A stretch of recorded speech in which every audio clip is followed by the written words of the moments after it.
Hi, I'm Pastor Bill Wildman. Welcome to Halifax 5-Minute Church School at the Halifax Congregational Church, United Church of Christ in Halifax, Massachusetts.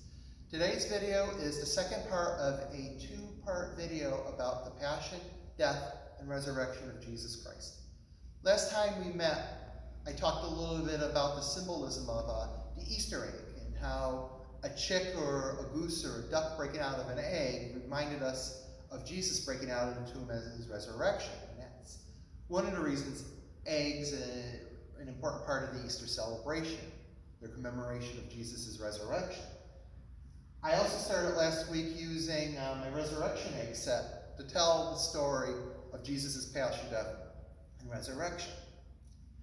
We're now going to pick up where we left off. The next egg we open, it's a cross made out of nails, and it reminds us of the act of Jesus being crucified. It was a horrible, horrible experience. I won't go through the exact details of it for this video, but it was something that caused him an immense amount of suffering in his body, mind, and spirit. This is a reminder to all of us to always look deep inside ourselves for the things that can hurt people, hurt ourselves, cause damage to the world around us and to those around us. And to be very careful rather than to bring those things into the world. Bring things into the world that are going to build, that are going to share love, and are going to promote healing. They are a reminder that Jesus died for us. But that wasn't the end of the story.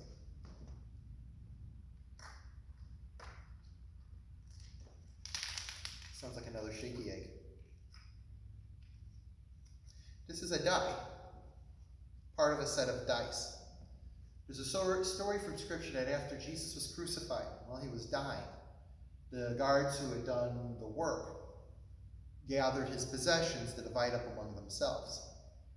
Jesus supposedly had this beautiful tunic, they call it, basically be like a jacket or a windbreaker that he would wear.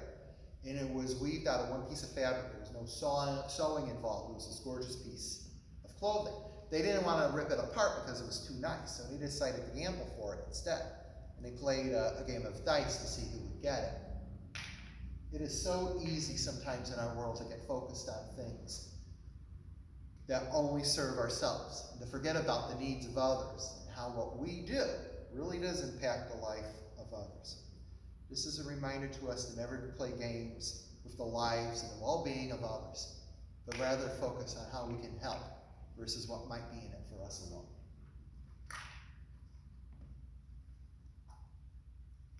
After Jesus died, he was taken off of the cross, and he was prepared to be buried.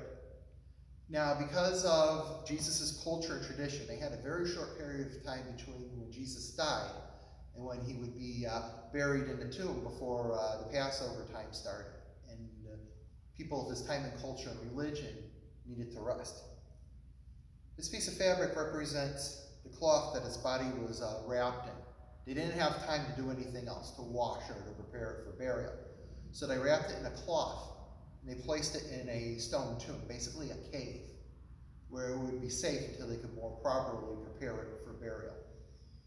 This is a reminder to us that even if we have to do things quickly, even if we don't have a lot of time to do what we would really like to do to help and care for others, we can always do something simple. We can say a prayer for them, give them a glass of water, or in Jesus' case, wrap his body in a simple cloth to protect it and to show how much he was cared about.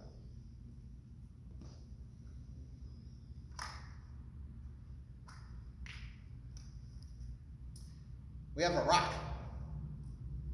This represents that there was a stone placed in front of Jesus' tomb. This was to seal it off and to protect anything from getting in that would hurt his remains, as well as it was symbolic to some that they thought that they had defeated Jesus and that he would never be able to remove that stone and come out of that tomb.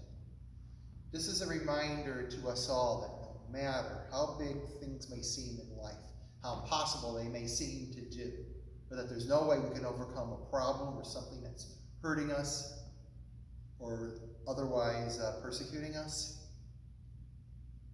the giantest rock in the world, when faced with God's love, is as easy to move as a small pebble.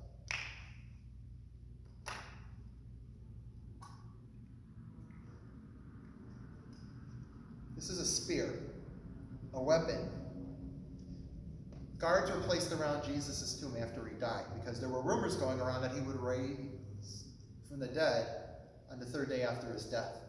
So they stationed guards around his tomb to try to ensure that that wouldn't happen, or that somebody would come into the tomb, take Jesus' body out, and try to falsely claim that he had risen from the dead. This is a reminder to us that even if others try to oppress us, or contain us, or threaten to hurt us, that in those times, most especially, we need to stand up with courage and with hope and do what is just, to share God's love, and to not to let fear stop us from being the beloved children of God and who God made us to be. Now, some would claim that was the end of the story of Jesus, but we actually know there's one more chapter to be told, which his final egg tells us. Can you guess what's in this egg? Nothing. This egg is empty. And like the broken shell left behind after a chick or a duck or a goose emerges at its birth and hatching, this is a reminder that Jesus did not let even death itself stop him from loving us, from rescuing us, and from building God's reign of love and hope in this world. Jesus got up out of that. Jesus pushed that stone out of the way. Jesus pulled the burial cloth off of him, and he lived. And as such, he continues to live to this day and forevermore. This is the hope that in every death there is a resurrection, that every end there is a new beginning, and that at the end of life, new life will certainly spring forth. The empty tomb, the ultimate symbol that God's love will stop at nothing to reach us. I hope that you all have a very wonderful and blessed Easter and Feast of the Resurrection. May God bless you all. Have a wonderful